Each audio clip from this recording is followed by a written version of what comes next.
München, ki je prestolnica Bavarske in tretje največje nemško mesto, je od 25. maja do 2. junija gostil 11. evropsko prvenstvo gluhih v bovlingu. Na tekmovanju se je pomerilo 26 držav in 188 športnikov. Tekmovali so v disciplinah posamezno, dvojice, trojice, ekipno in masters. Na tem tekmovanju so osvojili dva nova evropska rekorda. Prvega je postavil Anglež Matthew Forsyth v 6 igrah s 1462 podrtimi keglji in tako premagal 16 let star rekord Italijana Stefana Quaranta s 1404 podrtimi keglji.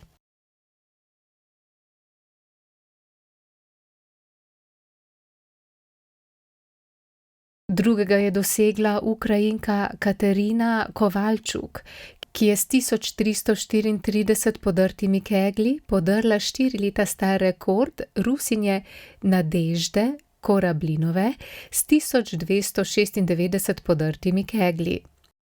Največ medalj so osvojili Rusi, in sicer 6 zlatih, 1 srebrno in 7 bronastih. Na drugo mesto so se uvrstili Ukrajinci s 3 zlatimi, 6 srebrnimi in 6 bronastimi medaljami. Na tretjem mestu so pristali domačini s 3 zlatimi, 1 srebrno in 5 bronastimi medaljami. 12-letni Tom Ashoff iz Hama v Nemčiji ima tipične fantovske sanje, da bi postal profesionalni nogometaš. Tom je gluho 3. leta in sliši zahvaljujoč polževemu vsadku.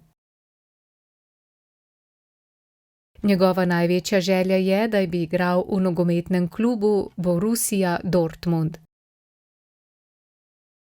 Njegov nogometni vzornik je Simon Ohlert, eden od 2 gluhih nemških profesionalnih nogometašev.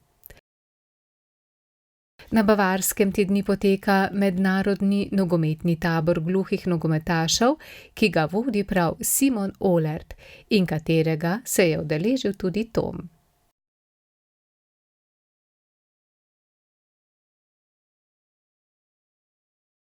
V Palermu na Siciliji je od 4. do 9. junija potekalo drugo evropsko prvenstvo gluhih v odbojki v starosti do 21 let.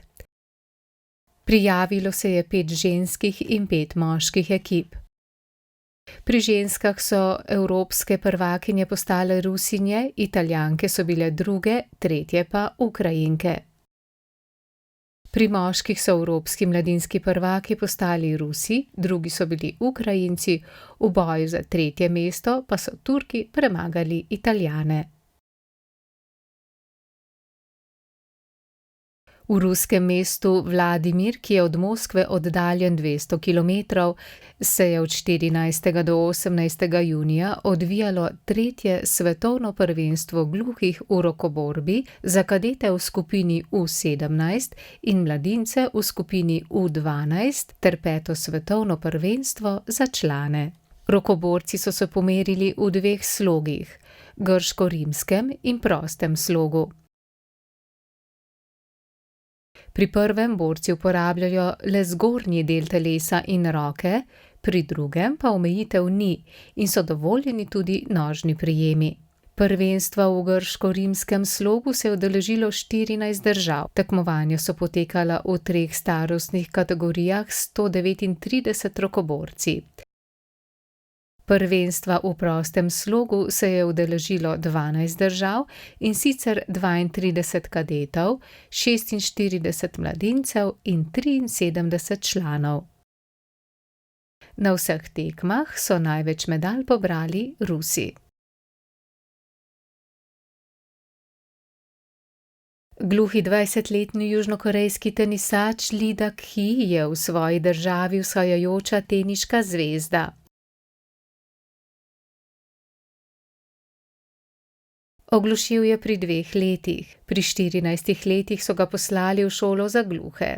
Njegova mati pa je želela, da bi bil samostojen in da bi živel kot drugi. Ko je Lee Dak-hee nekoč gledal teniško tekmo, v kateri je igral njegov bratranec, se je zaljubil v tenis.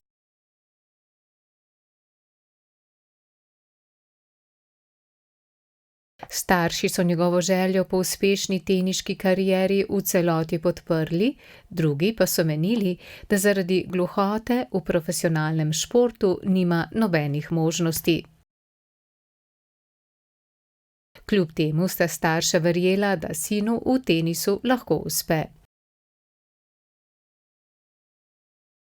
Sanje večine tenisačev po udeležbi na slavnem wimbledonskem turnirju so se uresničile tudi Lee Dak-heeju, ko se je 25. junija udeležil kvalifikacijske tekme v Wimbledonu.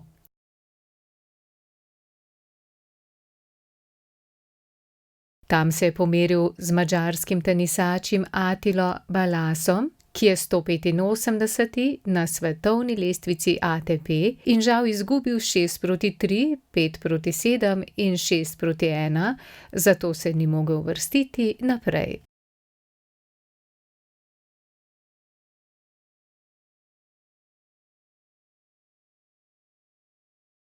Lee Dak-hee je na svetovni ATP lestvici najboljših tenisačev sveta trenutno na 234. mestu.